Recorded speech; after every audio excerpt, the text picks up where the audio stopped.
Olá, é hora de conferir os destaques da semana entre os julgamentos do plenário do Supremo Tribunal Federal. É claro, aqui na TV Justiça. É o Plenárias que está começando.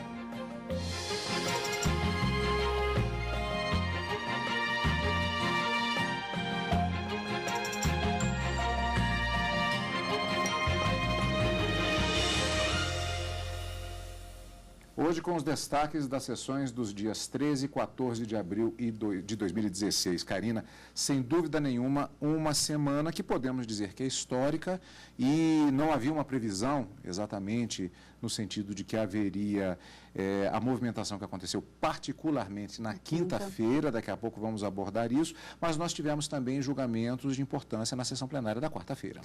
Na quarta-feira, os trabalhos do Supremo acabaram confirmando uma jurisprudência que já havia sido firmada em uma ação direta de inconstitucionalidade acerca do prazo dos 3 anos necessários para a comprovação de atividade jurídica para ingresso na magistratura brasileira.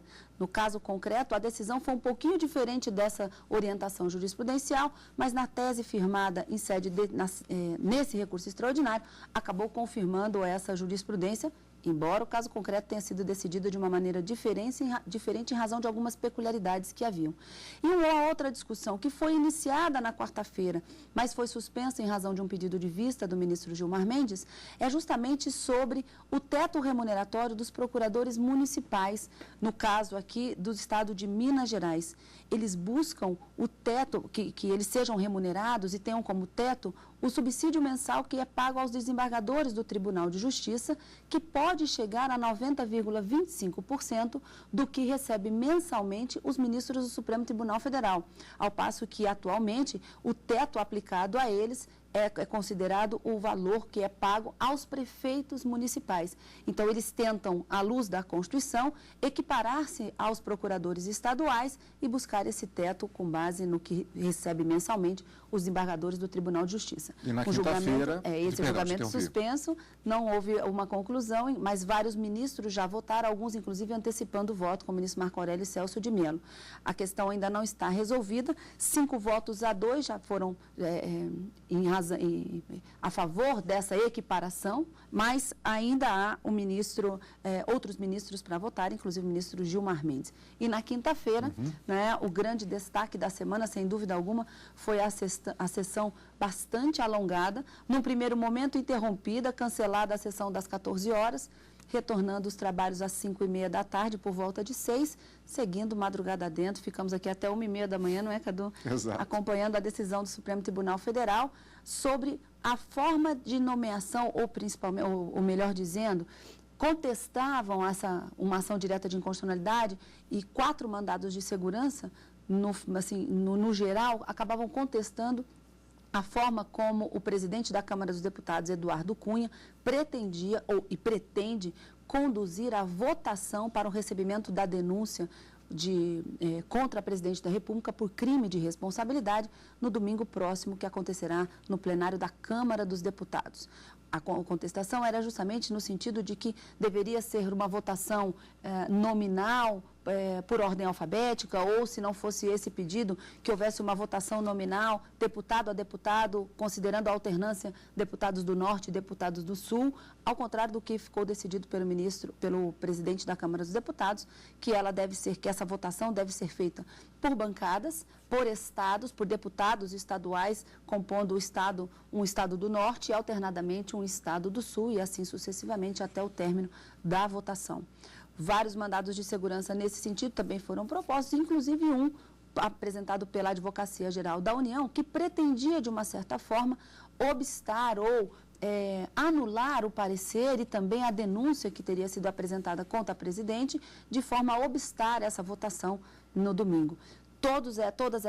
Essa ação direta de inconstitucionalidade e os 4 mandados de segurança não foram decididos no mérito. Todos eles foram analisados à luz de medidas cautelares e todas as liminares foram indeferidas por maioria. Alguns ministros a concediam em maior ou menor extensão, cada um interpretava de uma forma o artigo do regimento interno da Câmara dos Deputados, artigo 187, parágrafo 4º, mas acabou que, na maioria, ficou vencido o entendimento de que a decisão tomada pelo presidente da Câmara dos Deputados era uma decisão interna corporis e que não cabe à intervenção do Poder Judiciário decidir como essa votação deve ser feita.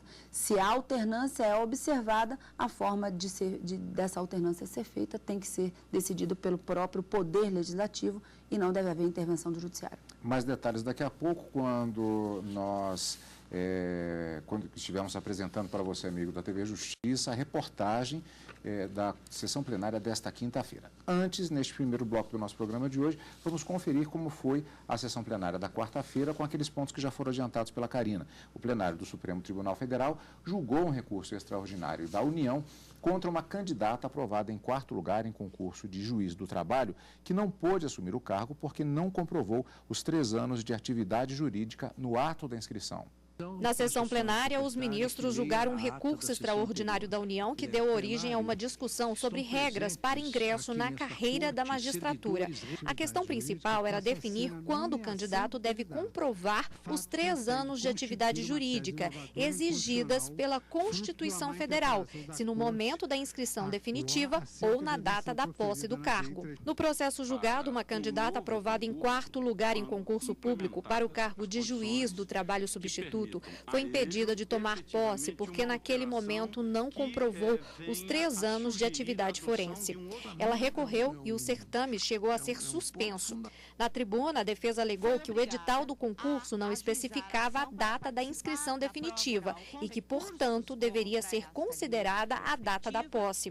O relator, ministro Luiz Fux, defendeu que a prática deve ser comprovada no ato da investidura. A exigência de comprovação da atividade jurídica antecipadamente, sem qualquer fundamento razoável para tanto, com a devida vênia, constitui critério inócuo, além de frustrar o caráter competitivo do certame recursal e ultrajar o princípio republicano e o princípio da igualdade. Resta inequívoco que a Constituição é expressa em exigir essa expertise na data do ingresso na carreira, sendo que no momento que esse exercício vai ocorrer, é que a comprovação se faz necessária.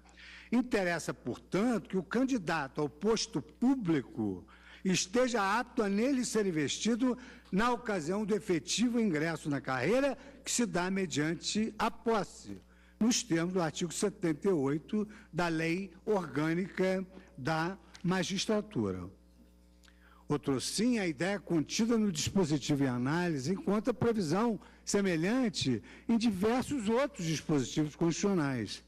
Assim é que, quando se estabelece determinada idade mínima para o ingresso a alguns cargos públicos, é porque se acredita que candidatos naquela faixa etária ostentariam maior maturidade, não para fazer provas, mas para exercer determinadas funções. Não se exige um diploma de curso superior para permitir a realização da prova, mas para que o candidato comprove a habilitação técnica e conhecimentos necessários para poder melhor exercer as atribuições do cargo. Não por outro sentido, quando a Constituição exige 3 anos de prática jurídica para o ingresso na magistratura, almeja que, no momento do exercício do munus, aquele profissional tenha a experiência em tese necessária para assumir tamanha responsabilidade, demonstrando no momento imediatamente anterior ao do efetivo exercício da profissão o cumprimento dos requisitos constitucionais. Temos sempre de nos voltar para a mens legis encartada na Constituição da República, porquanto o edital é o próprio ato do concurso em si, são apenas instrumentos para aferir se há candidatos disponíveis naquela comunidade que possam ser selecionados pelo Estado. Tanto que não há obrigatoriedade do provimento imediato após a proclamação do resultado do concurso. Ademais, o argumento defendido pela recorrente, no sentido de que haveria violação ao princípio da isonomia em face das pessoas que deixaram de realizar a inscrição, já que estas confiavam nas normas previstas nos editais, não merece prosperar. Nesse ponto, além de impossibilitar a atuação dos órgãos jurisdicionais em situações reconhecidamente legítimas, desencorajaria aqueles que, confiantes em seus direitos, reagissem aos excessos da administração pública. Realmente não há sentido em se defender eventual violação ao princípio da isonomia a partir do fundamento de que aqueles que não se inscreveram por respeito às normas dos editais, em contraposição àqueles que se inscreveram, mas não concordaram e impugnaram com determinada regra, sejam penalizados. E, nesse sentido, foi exatamente a lição que se colhe no RE da relatoria da RE 392976, da relatoria do ministro Sepúlveda Pertence. O voto foi acompanhado pelos demais ministros. Assim, por unanimidade, a Suprema Corte entendeu que a candidata deve ser empossada, pois o edital não especificou a data da apresentação dos documentos exigidos, devendo, portanto, ser considerada a data da posse. Em seguida, o ministro Luiz Fux ainda propôs fixar uma tese para que a comprovação do triênio de experiência profissional seja feita na posse do cargo. Mas, nesse caso, ele foi vencido. A maioria decidiu manter a jurisprudência do Supremo. O plenário afirmou ainda a constitucionalidade da Resolução 75 de 2009 do CNJ, que determina a inscrição definitiva no concurso para a magistratura, o momento para se comprovar os 3 anos de atividade jurídica para os candidatos. Exatamente no momento da inscrição é que a administração tem todas as condições de verificar objetivamente se os requisitos estão ou não cumpridos. E o faz de forma linear, isonômica, tendo em conta todos os candidatos que se inscreveram. Sessão plenária, portanto, desta quarta-feira, que você acompanhou ao vivo no direto do plenário e agora reviu os principais momentos aqui no nosso programa Plenárias. E não perca no próximo bloco a sessão plenária da quinta-feira com o julgamento a respeito do rito de votação do processo de impeachment na Câmara dos Deputados. Daqui a pouquinho, depois do intervalo.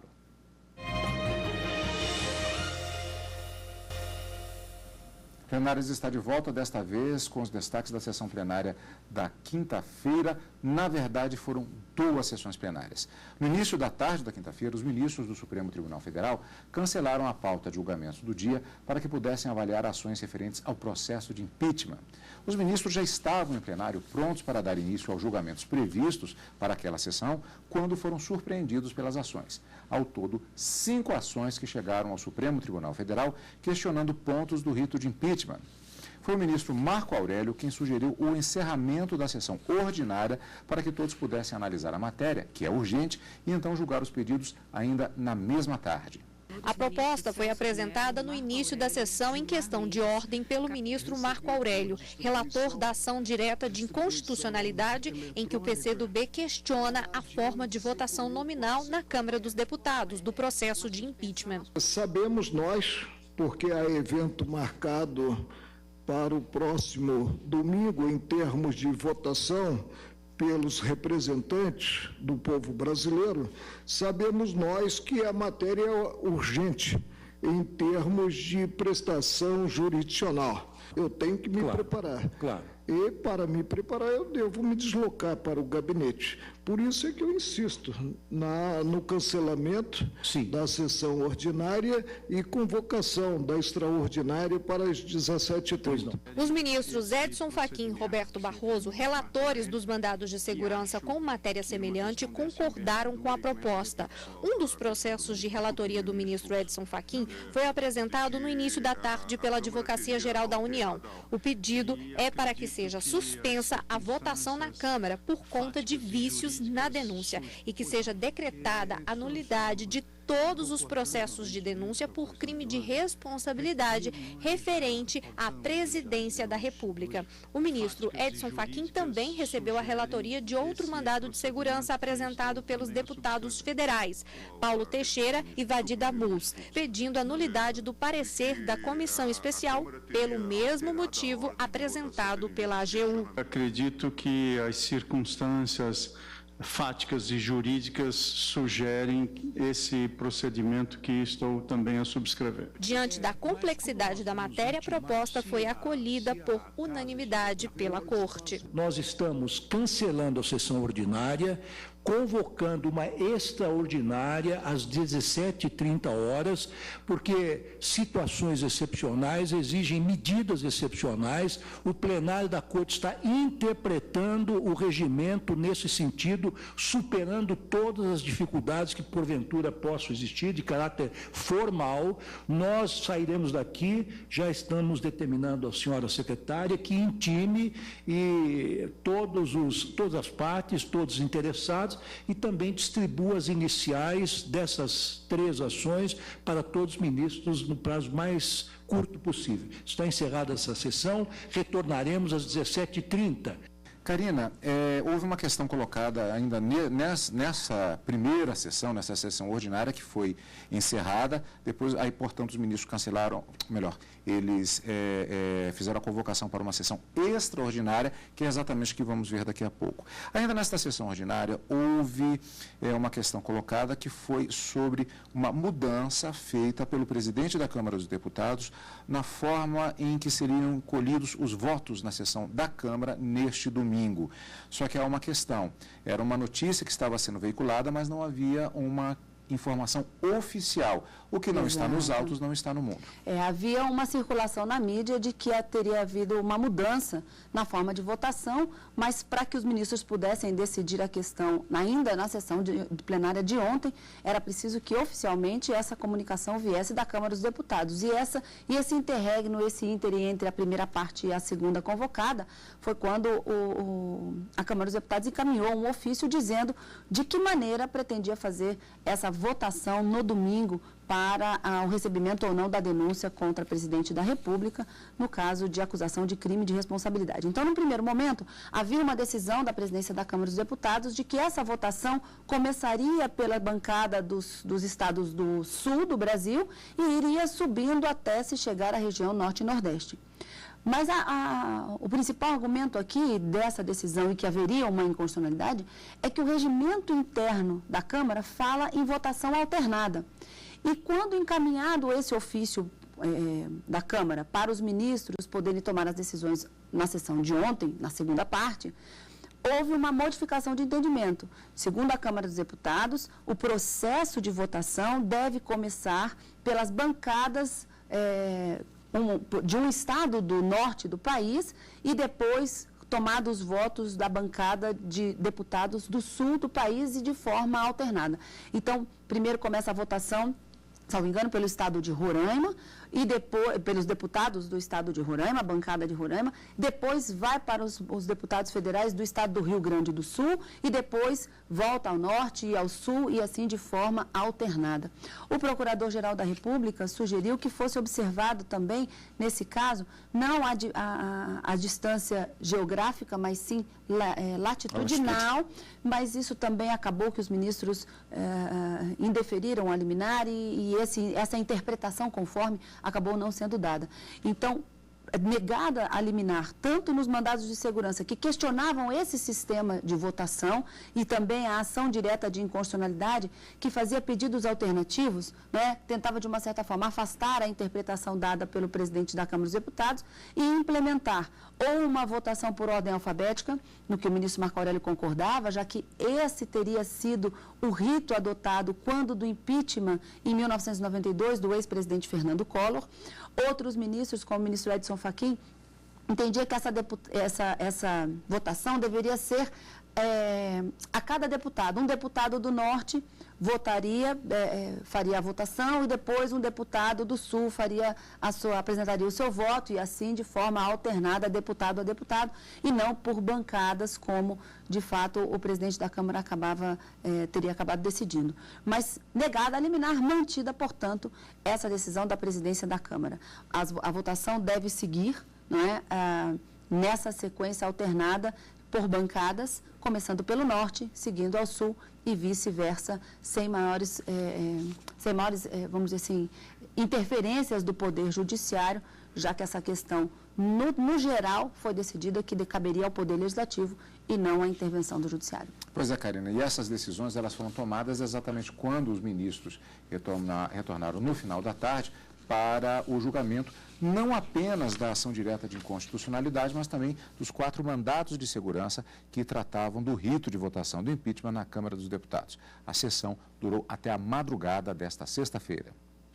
A ação do partido PCdoB questionou a ordem de votação do impeachment na Câmara. O advogado do partido defendeu que os deputados votem de forma alternada, individual e não por bancadas regionais, como havia sido proposto pelo presidente da Câmara, Eduardo Cunha.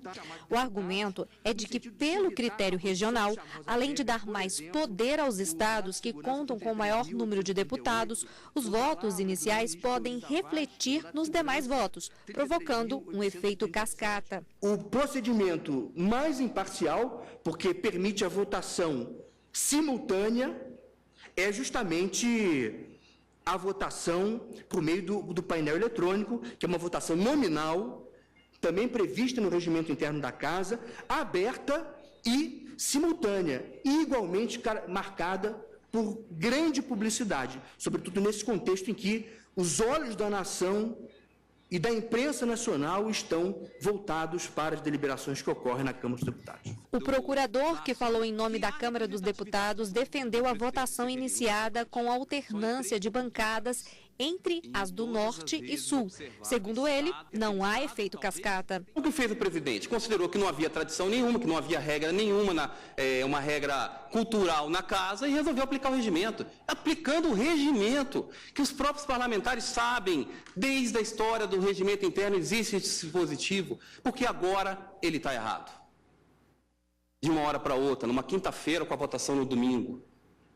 Então, realmente, eu insisto, a Câmara dos Deputados insiste que não há nada de irregular nesse procedimento. O Procurador-Geral da República, Rodrigo Janot, disse que a ordem estabelecida pelo presidente da Câmara para a votação deve observar a latitude dos estados e não o critério regional, que contraria o regimento interno da Câmara. Pode ser tido como interpretação razoável essa alternância de estados, norte, sul, sul, norte, norte, sul e assim sucessivamente, mas com estrita observância da latitude determinada pela capital de cada um dos estados, e o que não ocorreu na decisão proferida pela mesa da Câmara dos Deputados. O relator, ministro Marco Aurélio, acredita que a neutralidade do julgamento deve prevalecer. Para ele, a votação deve ser nominal, mas sem seguir as bancadas estaduais. A sistemática é a que potencializa os princípios enunciados na Carta da República, de modo a garantir, como interessa à nacionalidade, julgamento neutro, objetivo e imparcial, evitando-se até mesmo o cabimento da votação alternada e individualizada, consideradas as regiões do país, versada essa votação no pedido cautelar principal. O ministro Roberto Barroso votou pelo deferimento parcial do pedido do PCdoB. Para ele, a votação, como proposta por Eduardo Cunha, sobre o critério Norte-Sul, não é incompatível com a Constituição, mas entende que é necessário observar a latitude dos estados. A votação nominal será feita pela chamada dos deputados alternadamente do norte para o sul e vice-versa.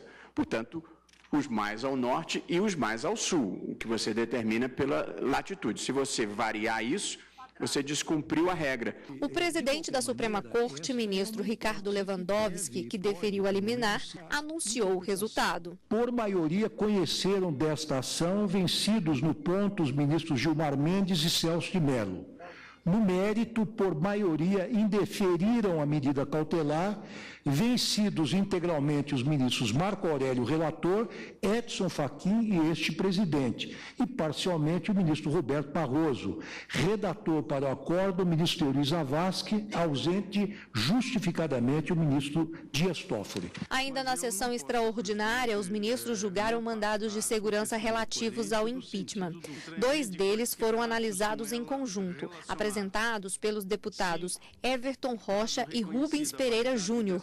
Ambos pediam que o presidente da Câmara chamasse a votar individualmente os deputados do Norte para o Sul, de forma alternada. O relator, ministro Roberto Barroso, votou pela manutenção da forma proposta pelo presidente da Câmara, mas observou a importância da ordem geográfica por latitude dos estados. Eu reitero que considero a posição que foi manifestada pelo ministro Marco Aurélio de votação em ordem alfabética que seria a melhor, mas acho que ela enfrenta um problema regimental de superação.